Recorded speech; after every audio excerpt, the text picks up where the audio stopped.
அஸ்ஸலாமு அலைக்கும் வரஹ்மத்துல்லாஹி வபரகாத்துஹு. ஷேகுல் இஸ்லாம் இப்னு தைமியா ரஹ்மஹுல்லா அவர்களிடத்தில் ஒரு கேள்வி ஒன்று கேட்டாங்க. உண்மையான உலமாக்களை நாங்கள் எங்கே தேடுறது அப்படின்னு கேட்டபோது ஷேகுல் இஸ்லாம் இப்னு தைமியா ரஹ்மஹுல்லா அவர்கள் பதில் சொன்னாங்க. 1 சிறையில் தேடுங்க, 2வது போர்க்களத்தில் தேடுங்க, 3வது கபருக்குள்ளே தேடுங்க. இஸ்லாமிய வரலாற்றை நம்ம எடுத்து பார்க்கும் பொழுது இமாம் அபு ஹனீஃபா ரஹிமஹுல்லா அவர்கள் சிறையில் அடைக்கப்பட்டாங்க.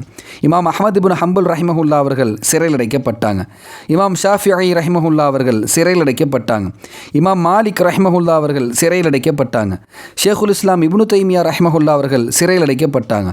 இமாம் இஸ்இப்னு அப்துஸ்ஸலாம் ரஹிமஹுல்லா அவர்களும் சிறையில் அடைக்கப்பட்டாங்க. இந்திய நாட்டுடைய முஸ்லீம்களின் அடையாளமாக உள்ள தாருலும் தேவபந்த் மதரசாவினுடைய ஆரம்ப மாணவரான மௌலானா மஹ்மூத் ஹசன் தேபந்தி ரஹிமஹுல்லா அவர்களும் அவருடைய மாணவர் மௌலானா ஹுசைன் அஹ்மத் மதனி ரஹிமஹுல்லா அவர்களும் ஆங்கிலேயரை எதிர்த்ததற்காக வேண்டி மால்டாவில் சிறையில் அடைக்கப்பட்டாங்க. இஸ்லாமிய வரலாற்றில் 2 பங்குக்கு அதிகமான இஸ்லாமிய அறிஞர்கள் உலமா பெருமக்கள் சிறையில் அடைக்கப்பட்டு இருக்கிறாங்க. காரணம் என்னன்னா, அவர்கள் மன்னர்களையும் ஆட்சியாளர்களையும் திருப்திப்படுத்துறதுக்காக வேண்டி என்னைக்குமே உண்மையை சொல்கிற விஷயத்தில் ஒருபோதும் அவர்கள் பின்வாங்கியதே கிடையாது.